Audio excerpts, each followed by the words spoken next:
So guys, hello. I wanted to update you quickly because how I'm just gonna sit here on the beaches of Sayulita and not update my YouTube channel. What, Red? I know. What's good, unapologetic gang? So this is Dia de los Muertos. This is Los Muertos, Playa Los Muertos, the dead beach of the dead people. Okay, so there was a very important question and I needed to kind of relax and calm down about it. So this question is from Anonymous. She writes in and said that she's dealing with a situation with her partner and she's not sure what she should do. She's been with her partner for about 2 years. She feels like they're growing apart because she's feeling like her partner's not necessarily, he's just kind of complacent in life. He's not really moving forward in things. She's tired of that. So she went on vacation and to live her life for about a month and ended up meeting someone and said, oh my gosh, what am I gonna do? This is gonna be super awkward. So, this is my answer to you, Anonymous. Congratulations on, taking some time on, to yourself. And I recognize it's not easy. It's going to be like a really positive experience for you to just keep moving forward. But the other thing I want to talk to you about is infidelity. And like that, on no level is that okay. On no level is that cool. On no level is that something that's acceptable. Now I've shared with you all like how I have my own experience with infidelity, and like it just is not nice. Witnessing it, it's not nice. Being on the receiving end of it, it's just not a good experience. And I always feel if you want to go have your own little adventures and stuff, it's better to break up with the other person. Now, you shared that you're scared to tell this person for fear of they're just going to break up with you. But the truth is, you always knew that this was a bad situation. You knew that they were probably going to break up with you. You thought about them when you engaged in this act multiple times. And even though you know it's a temporary situation, not telling this person is actually going to cause your relationship more problems, because what happens is people start creating fights. Well, you didn't do this, I don't find you attractive, and it stems out of nowhere, as opposed to just outright saying, look, I need space and things have happened and I don't feel like I'm giving my 100% to you, and I don't think it's fair for us to continue this if I don't even know what I want. And I do need Diane. Oh, you leaving? See you. I need my own space. I need to really assess what my needs and values are, because I'm a little stressed right now. And if I feel like I've been growing a lot the month that we've been apart, 2 months that we've been apart, as opposed to the time we've been together, then I think I need to take this time to myself. I'm not saying this is forever and ever, amen, have a nice life, but I need my space. It's possible, very possible, in 10, 15 years, a year from now, things can go, we can grow, but I'm not focused on a year from now. I need to focus on myself right now and focus on what of the growth that needs to happen. I need to focus on the emotions that I have. As for the fights and stuff that you guys are having, where you mentioned that he says that you're being dramatic when you have an emotion and he's always angry. It's normal for people to be angry, but it's not normal to feel complacent. See you. Okay. See you. Bye. And that's not normal. So what I want to remind you all of, Anonymous, is that it's not okay. You do have to come forward and say, listen, I have been cheating on you. It was a summer love. But the thing is, I do have to have my space. I've noticed that I'm feeling either whatever it is that you're feeling. I don't want to tell you. You guys know how I am. You're going to do what you want to do. But in order to create any sort of relationship or anything, it's going to have to be good. Now, you mentioned that because this boyfriend is coming, it's going to be harder for you to tell him in person, and you don't want to because it's going to be awkward. But the thing is, he already knows. he already knows when you say that when you've been sending him text messages, it feels like he's asking you why you're all distant. He already knows something's going on, yet cannot put a finger on it. This is the problem. So when you continue to do this, this is you continuing to have affairs. So you're going to come and act like, oh, hey, it's so good to see you, and either act like you have a headache and don't want to be with him or not. Now, I do recommend getting deliverance because this is the gang. I don't really necessarily believe in continuing to have sexual relationships with other people if you're not in a marriage. Now, again, you're talking to somebody who does have a past, so I mean, I had to go through my own learning experiences too, but I do wish you, honestly, that you go through a bunch of deliverance and you learn to renounce a lot of these things and you focus on everything that's important within yourself. But the next thing that pops out is a generational curse of pretending that things are okay that has perhaps been inherited through your parents. So there's a fight, and then you're going to go on this amazing vacation where this man's going to come and visit you, and you're just going to be like, oh, hey, good to see you, and then have sex with him and act like everything's normal. That's what our parents did, and we can't do that. In order to not bring this into the future generations, to make sure that you are okay, that your sister is okay, that your children's children are okay, one of the things that we have to break out of is lies. That's also a generational curse. So I am more than excited to help you, walk you through this, but there's a lot of issues here, and you not wanting or understanding what it is that you want is the first. When you don't know what you want, you're going to fall for anything. You're going to be more susceptible to people harming you or saying whatever, etc. You understand? So for this, I just want you to really be... I'm getting distracted. Look at this. So you know what I am looking at. I want you to really be prudent. I want you to be vigilant. I want you to understand what it is that you want. And again, that might come from you needing time off. But the fear is not that you have to tell him. It's the fear that now of how he might react.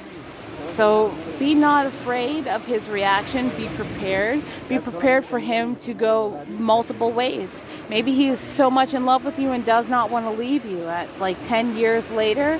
You know, if you two are 10 years apart, so if you feel, okay, Marinike, like he hasn't grown. I've not seen him grow at all. He's not really grown in his finances. He's not grown physically, spiritually, mentally. Like, I don't know what's going on here.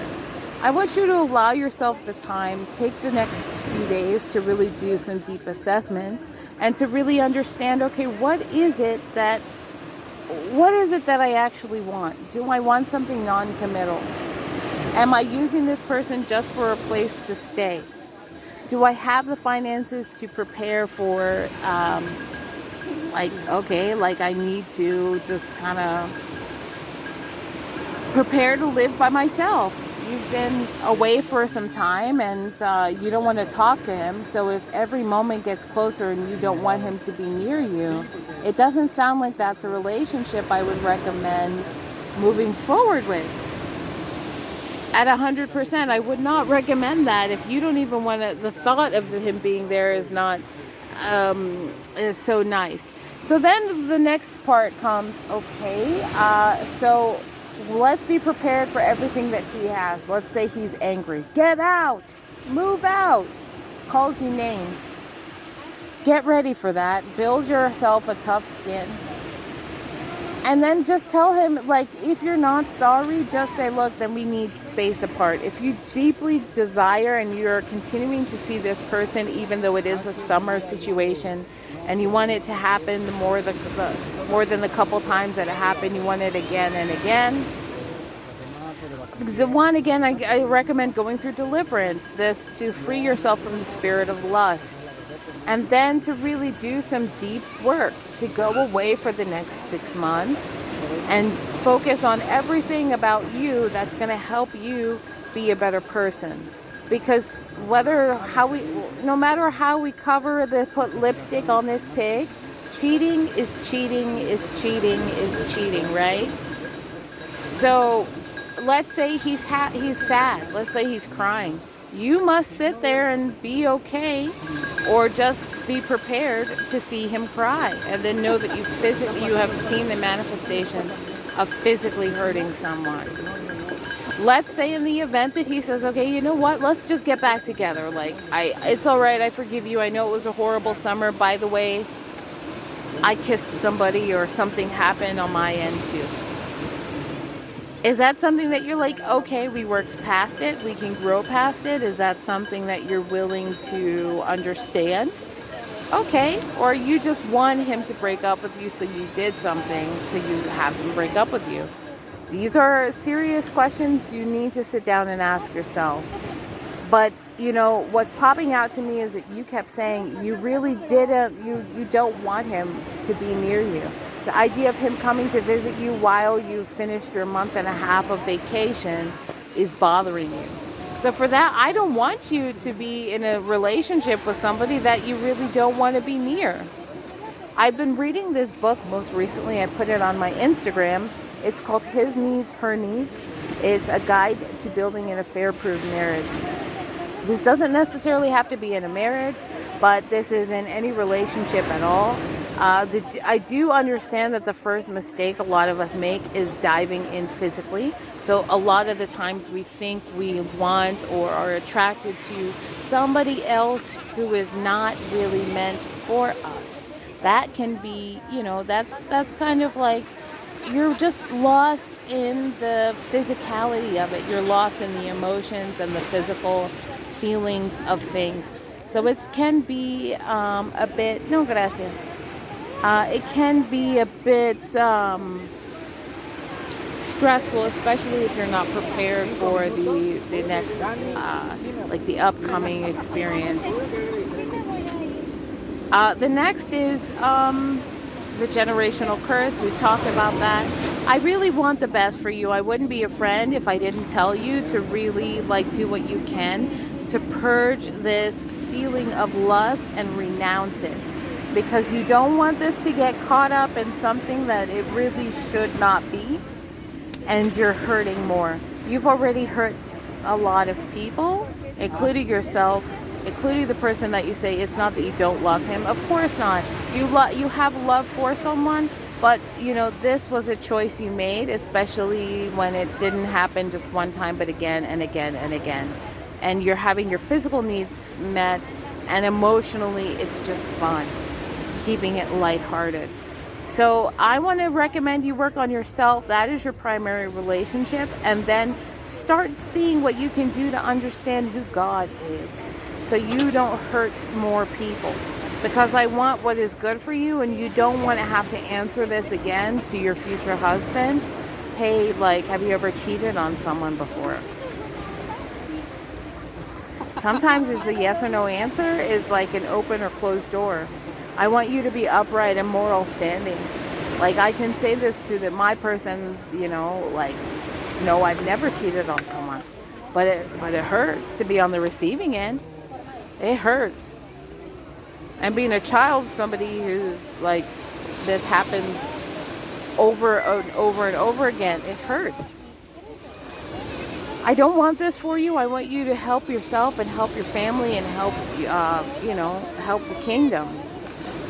I want to see you succeed. So, take care of yourself. Take care of yourself. I want you to live your best life. Be as happy as you can. And if that's alone, guess what, my dear? Enjoy your life alone. Look at me. Thriving. It still feels good. I mean, I'm not really alone. I'm like with my friends. but solo travel and like travel like a week with your partner, a week on, a week off. That's like the best way I've really enjoyed. 1 week, you travel with your partner. The next week, okay, this was so much fun. I'm going to go back to enjoy my space. Then go back on with your partner. 1 week off, 1 week on. or 2 weeks on, 2 weeks off, but just make sure you have the equal amount of time that you spend with that person, you spend just as much solo, so the love for the person can be real. All right, you guys, signing off. I love you. I really want this to be an amazing time for you. I want you to prosper, and I know I keep saying that, but this is all out of love. You need to tell him what you've done, and you need to make a plan on what you want first, and then you need to tell him what you've done. I don't want to be in a relationship, and I'm going to tell him. I want to be in a relationship, and I'm going to tell him. Be honest. I don't want to have to beg you, but it's important. And when you're honest, you're helping everybody else. Okay, take care. See you. Bye.